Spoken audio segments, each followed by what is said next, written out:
玛雅文明因位于中美洲地区，它又被称为中美洲文明。作为世界上唯一一个诞生于热带丛林而不是大河流域的古代文明，玛雅文明几乎成为了神秘的代名词。玛雅这个名称源于尤卡坦半岛的玛雅潘古城，它是玛雅后古典时期玛雅王国最后的都城。与中国、埃及等古文明不同，玛雅文明并非指一个完整统一的古国文明。全盛期的玛雅地区分成数以百计的城邦，他们在语言、文字、宗教信仰及习俗上属于同一个文化圈。玛雅人笃信宗教，文化生活富于宗教色彩。最初的玛雅宗教仪式并没有一种固定的形式，主持祭祀的往往是一家之主。随着玛雅人将野生植物玉米培育成高产的粮食作物，玛雅人闲暇时间变得多了起来。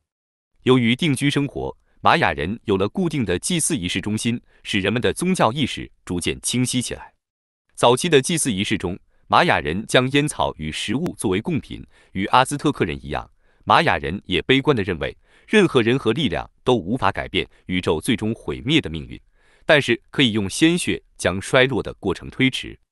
关于玛雅人最著名的传说，莫过于2012年的末日传说。2012年世界末日的说法确实来源于玛雅人的历法。在玛雅人的历法中，于公元前3114年8月13日开始的纪元，将于2012年12月21日结束，共计5125年。但是，一个纪元的结束不代表世界的毁灭，而是意味着另一个新纪元周期的开始。值得一提的是，在没有望远镜的情况下，玛雅人计算出了天体的精确运行周期。以太阳历来说，玛雅人计算的精准度让同时代的人望尘莫及。在数学方面，玛雅领先了欧洲足足10个世纪。玛雅文明是世界上最先掌握零概念的文明。玛雅数学的成就还表现在他们超群的建筑成就上。传说玛雅人在3000年前就开始建造宗教性建筑，最早的遗迹由一些简单的土坟组成，后来演化为金字塔。玛雅人的金字塔与古埃及金字塔在建筑作用方面有本质区别。埃及人的金字塔是古埃及统治者法老的陵墓，玛雅人的金字塔的作用则是举行祭祀与进行天文观测。玛雅城区中的建筑，除了一些宫殿外，大部分被祭司掌握。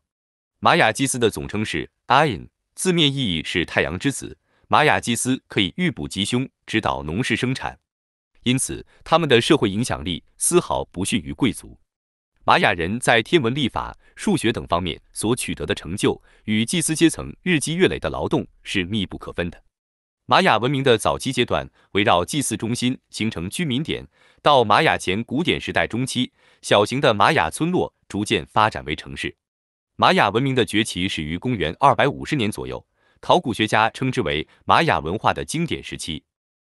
在鼎盛时期，玛雅文明由40多个城市组成，玛雅人口最多时曾达到200万人。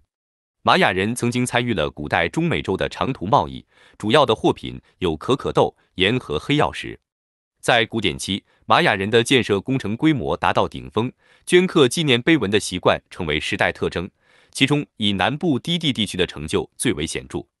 古典期玛雅世界的政治版图和文艺复兴时代的意大利和古典时代的希腊类似，玛雅城邦间会结成复杂的政治联盟。自公元7世纪中期开始，随着政治联姻的增多，除长子外的其他王室兄弟受到排挤，一些王子离开家园寻找新的城市，其余的人则留下来争夺继承权。持续的内斗导致玛雅世界90%的人口丧生。从9世纪起，古典期处于繁荣的中部低地地区陷入集体衰败，纪念碑文的记载因此戛然而止。在随后的100多年时间里，南部低地的玛雅人放弃了他们繁华的城市，神庙变成了野兽出没的废墟。北部高地的玛雅文明继续延续下去，但是再也没有重现辉煌。玛雅文明虽然是城市文明，却建立在玉米农业的根基之上。自古以来，玛雅农民采用一种极原始的耕作方法，他们先把树木砍光，以草木灰做肥料，覆盖住贫瘠的雨林土壤。开垦的农田要至少休耕1至3年。当玛雅人口大增时，农业的压力越来越大，人们更多的毁林开荒，同时把休耕时间尽量缩短。然而这样一来，雨水更容易冲走肥沃的土壤，导致土壤肥力下降。作为人口主体的农民，因此面临着食不果腹的境地。更为严重的是，玛雅王族和祭司将种种衰败之象归结为神的不满，他们于是更多的建神庙，期盼能借神的力量扭转乾坤。随着农业生产供应的严重匮乏，玛雅古典期高度发达的文化开始崩溃。当城市周围贫瘠的荒地连成一片，饥饿迫使玛雅人弃城而逃。经过100年动荡后，中央低地各城邦被淹没在热带丛莽之中。来自《科学报告》杂志的最新研究发现，离城市宫殿和庙宇最近的2个水库中的汞含量极高。研究人员将污染追溯到玛雅人用来装饰建筑物、陶土和其他物品的颜料。在暴雨期间，颜料中的汞一直流到水库中，即便将水烧开，饮用这样的水也会使人生病。此外，长达2个世纪的旱灾也加速了玛雅古典期的崩溃。玛雅古典期结束后，中部低地的人口大量向北迁移，尤卡坦半岛北部的城邦奇琴伊察和乌斯马尔因而崛起。史学上将这一时期称为玛雅文明的后古典时期。到公元1224年，奇琴伊察城邦衰败后，玛雅文明一度没有支配性的强权城邦，直到以玛雅潘为首的城邦联盟崛起后，这一局面才被打破。到1450年，玛雅潘政权因内乱而瓦解。此后，尤卡坦半岛又分裂出许多独立的政体。1511年，一艘西班牙帆船于加勒比海遇难，10余名幸存者在尤卡坦半岛的海岸登陆。一位玛雅领主将这些船员抓获，仅有2人摆脱了成为祭品的命运。这是欧洲人与玛雅人的首次相遇。7年后，西班牙探险家科尔特斯率领西班牙军队横扫墨西哥。因为中北美洲的野生动物种类有限，玛雅人只培育出少量可供食用的狗和火鸡，两者所能提供的营养有限。历史学家认为，农业和畜牧业的缺陷导致玛雅军队没办法远征，以致玛雅文明发展了2000多年都没有统一成为一个国家。玛雅人所处的尤卡坦半岛的降雨量虽然很大，但由于缺乏高山，没有冰雪来保证淡水的持续供应。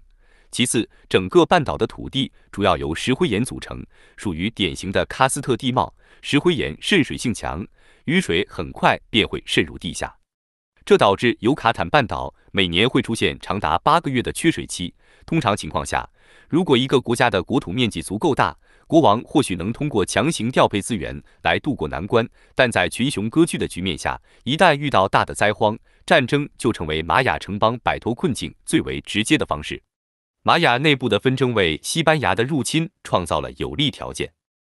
1526年，一支西班牙探险队试图用暴力在玛雅强制推行基督教信仰，不肯屈服的玛雅人展开了长达100余年的游击战。1562年，西班牙圣方济修道院的神父德兰达被西班牙政府派到尤卡坦半岛传教。为了向当地人传教，他学会了玛雅语。当德兰达发现玛雅人还在收藏玛雅典籍和崇拜玛雅神灵后，他非常生气。于是他在曼尼城中心广场上亲手烧毁了所能收集到的玛雅文物。当时有4本玛雅手抄本，由于奉送给了西班牙国王，侥幸逃脱了厄运。讽刺的是，在德兰达烧毁了所有玛雅书籍后，他写了一篇辩解书。在这部辩解书里，为了让人能认识玛雅文字，德兰达特地在玛雅文字旁标注了拉丁文注释。到1697年，随着最后一个玛雅城邦被西班牙人摧毁，玛雅文明走向了没落。由于玛雅人缺乏对殖民者携带病毒的免疫力，这导致玛雅超过95%的人口死于非命。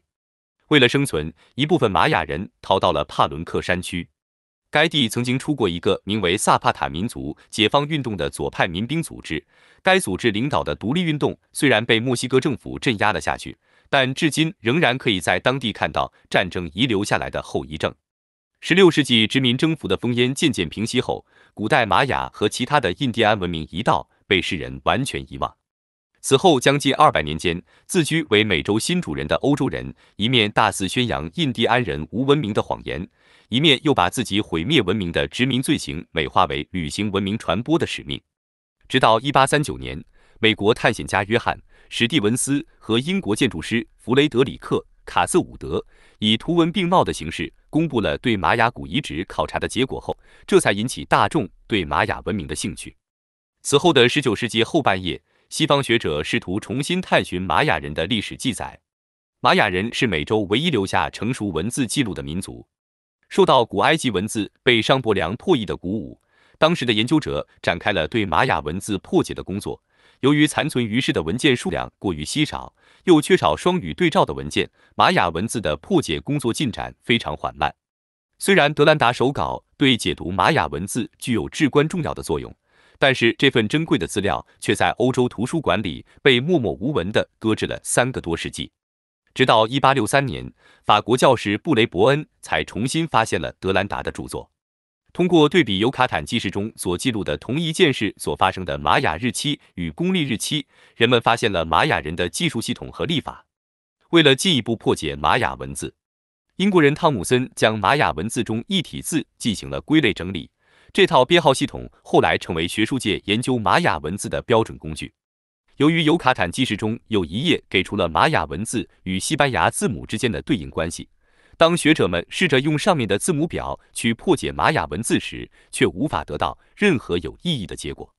于是，学者倾向认为玛雅文字是一种纯粹的表意文字。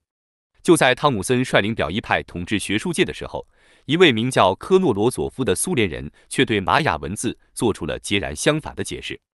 作为一名红军战士，科诺罗佐夫于1945年随军队进入德国首都柏林。当他的战友们热衷搞战利品时，科诺罗佐夫从柏林图书馆中得到了3份玛雅文字手抄本。回国后，科诺罗佐夫开始了对玛雅文字的破解工作。经过6年的深入研究，科诺罗佐夫认为玛雅文字是一种表音和表意相结合的混合文字。与此同时，美国女性学者塔提亚娜在看似纷乱的玛雅石碑群中发现了一个特殊的规律。在每组石碑的第一块，有一个日期总是伴随着一个特定的玛雅文字出现，他将这个符号称之为倒立青蛙。在这个与倒立青蛙符号相对应的日期之前，总是会出现另外一个特定的符号，塔提亚娜将其称之为牙痛。